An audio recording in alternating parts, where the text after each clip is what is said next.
I believe the church is losing because we are not public. The churches refuse to deal with hot button issues, and we have a responsibility to deal with those. We should be talking about not overwhelming, but we should be talking about transgenderism, critical race theory, LGBTQ, how it's affecting the community and the church. Well, hey, everybody. Welcome to Our Watch. I am Tim Thompson. We've got a very important topic to talk about today. And to help us with that, please say hello to Brother Slim. Slim, how are you? All right, sir. Thank you, Pastor Tim. It's good to be here. It's good. It's good to have you. Yes. Before we get into the topic of today, we're going to be talking, well, the topic is going to be multifold, I think. We're going to be talking about marriage. We're going to be talking about race. We're going to be talking about a whole bunch of stuff. Before we get into that, I just want to talk about how you and I met. We were just talking about this the other day, how you and I met. It was funny because you've been doing what you do for a long time, and I've been doing what I do for a long time. And years ago, I think maybe 6 years ago, I was up in Sacramento, and I was there to speak against the sexual indoctrination of our children in the public school system. And when I was there speaking at this event, we were on the east steps of the Capitol there in Sacramento, and I remember getting done speaking there, and we were, the whole group, big group, we were walking from those steps over to the California Board of Education, and each of us were going to speak at that. And so as I'm walking across the lawn there, that's a big area, I saw in the distance this really tall black guy with this rainbow flag sign, and I thought, oh man, I'm in trouble. This guy's loud, he's big, he's a black guy, and he's clearly on the left. He's got this rainbow flag, and I thought, oh gosh, here he's gonna just disrupt everything we're doing. And as I got closer, I saw your sign, and we see, if you could show that sign in the background.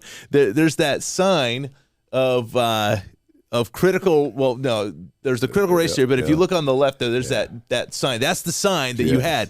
And I remember seeing in the distance thinking, oh gosh, all right, here we go. But then when I got close and I could see what it actually said, I was like, oh good, he's on our side. He's on our side. And there's no doubt there are different sides right now. And the way I see it, you're either on the side of light and goodness and God, or you're on the side of darkness and evil and really Satan. And those are the two sides of these issues, because what's under attack is what God designed from the very beginning. So it was neat getting to meet you then, and now I see you all the time. I know my audience that lives in Southwest Riverside County, they see you all the time. So why do you do, you get out with the signs, why do you do what you do? Yeah, I think as Christians, we have a moral obligation to speak up for what's right and what honors God. And although we live in a culture where people are offended, or I talk to people all the time, they say, well, I don't believe in your God. Okay, that's fine. You have a right not to believe in my God. But because you're forcing your gods on me and I have no voice, and you're teaching our children things. See, it'd be different if you were talking to adults. It still would be wrong because you're lying to them. But the fact that you're forcing kids to be indoctrinated by nonsense, everyone knows it's nonsense. And I'm saying, I'm of the opinion, once I know something is true, nobody, no thing is going to stop me from standing on truth. I'm willing to lay my life down for the truth and protect these children. I believe every adult has that responsibility. And if we don't, we're going to lose it. And I enjoy talking to people. I've been doing this for almost 40 years, going across the country with my signs and challenging. And what I found is the majority of people agree with us, but they never see us publicly defending our cause, because the wackos are always intimidating and using fear-mongering to prevent us from sharing our First Amendment right, our voice, to disagree with you and don't call us names. So I have a passion for what I do, and people misunderstand because of my voice, and they think I'm threatening and intimidating. No, I love people, and I'm going to tell people the truth, and that's why I respect Pastor Tim. He's willing to stand up and get all the. And this is minimal compared to standing on the truth. So, and that's what drew me even to you, is because I said, man, they got their church open. I said, man, I got, 90%, 95% closed their churches, and Tim has his church open. I said, man, I'm gonna start going there, and I guess the rest is kind of history. Yeah. So appreciate it. The thing is, we had it open because really, it's not my church. Well, okay. It's not my church to close. That's you fair. know what I mean? That's fair. Yeah. It's God's church. God's church. And God didn't tell me to close it. Right. And the government doesn't get to tell the church what to do. That's right. That's the beauty of living in America, where we do have separation of church and state. And the whole point of separation of church and state is that the state's not allowed to tell the church what to do. Yeah, that's and I think that's what I think it's been perverted today. Right. Separation of church and state.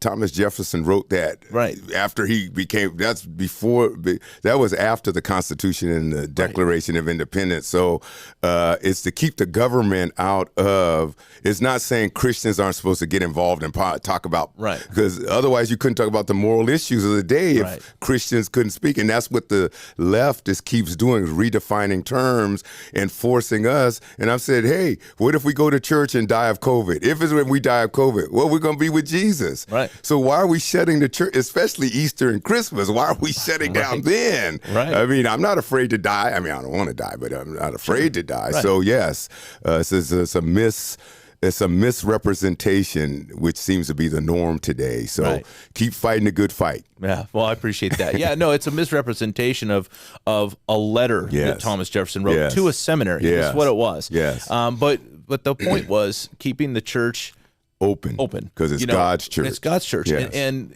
the state doesn't. That's what we escaped here in America. We escaped tyranny. We escaped having a state-run church, where the government was controlling the church, and that was why people came to America. Was to get away from that, and so quickly people are perverting it into something that wasn't. So we have a voice. Each one of us has a voice. My goal is to try to get people engaged in the culture war that we're in.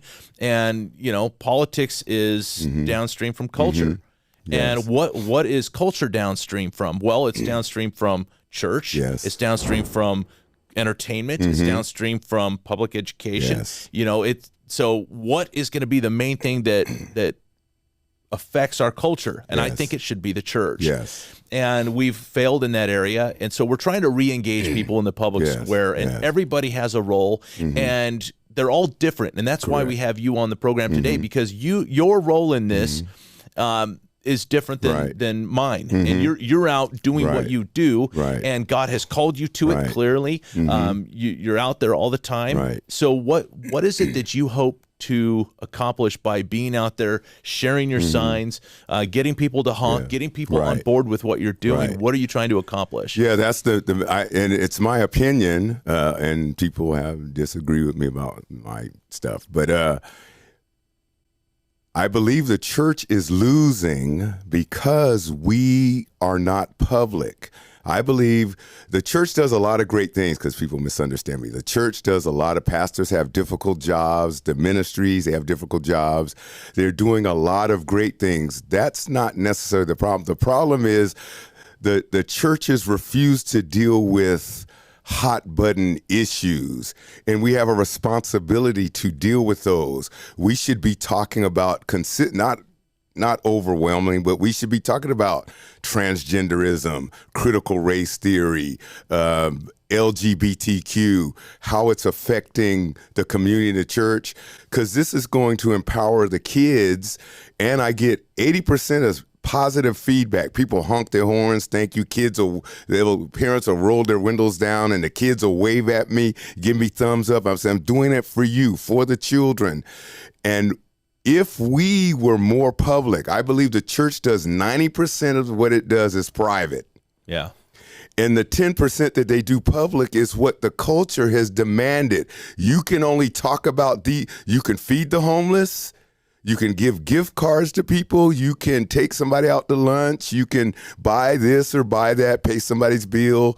Just don't talk about the subjects that God says you should talk about. And because we're doing this is the only reason we're losing, not because fake news, not because of big tech, Google and stuff. It's because nobody sees God's people publicly standing up. Christians are everywhere. Government, right. Medical, police, fire department, schools, but we're told not to talk about these subjects. I said, right. Why? If we're going to obey God, let's obey God rather than Caesar. And if we start doing that, and that's what I'm trying to promote, if people see grandparents, parents, children, police officers, doctors, lawyers out standing with us. You don't have to say nothing. I know a lot of people are afraid. You don't have to say nothing. Just wave your hand and smile. More people would agree with us and defend our side. And that's what I'm trying to encourage. So we'll see what happens. Yeah. So you're trying to get people engaged. You're giving them an opportunity to have a voice. And it really is. Standing there with that sign is a voice. It's a voice. It's saying something. So you're trying to give people that opportunity. How can people connect with you and get out there with you? Yeah, they can contact me. We're trying to get, I'm calling it the Gideon approach. Gideon had 300 people, so you don't need thousands of people. 300's enough.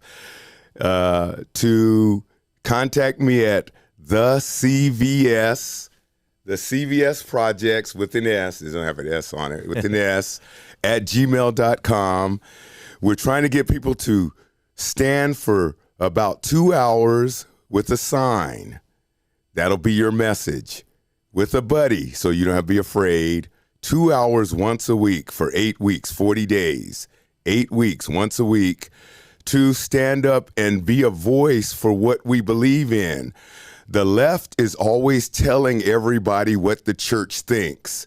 We don't tell nobody, the left, and they always lie on us. So I'm saying, why don't we go out and share our message? But we need white people, black people, handicapped people, children, adults to stand with us to show the left that, no, your message is wrong. We are united. And by that, we can start making change, not only in our communities and our schools, but also when we get elected officials, they'll be more bold to stand on the positions we have because they see us every day and people are driving by all the time from all walks of life. And 80% agree and probably 20%, in my experience, disagree with our message. So we have the majority. And if we would do this consistently, repetitively, we'll start seeing a shift. And that's how you get change. A paradigm shift only comes when you change the mindset of people. Well, you're doing a lot of work to try to help change that mindset. And one of the mindsets that really needs to be changed is that we as Christians are supposed to shut up. We're supposed to be quiet. We're not supposed to say anything. That needs to change. We have a voice. We are the majority. There's more with us than are against us, not just in the physical, but also in the spiritual. And you're absolutely right. The left is always trying to tell the church what to think and trying to tell people what we think.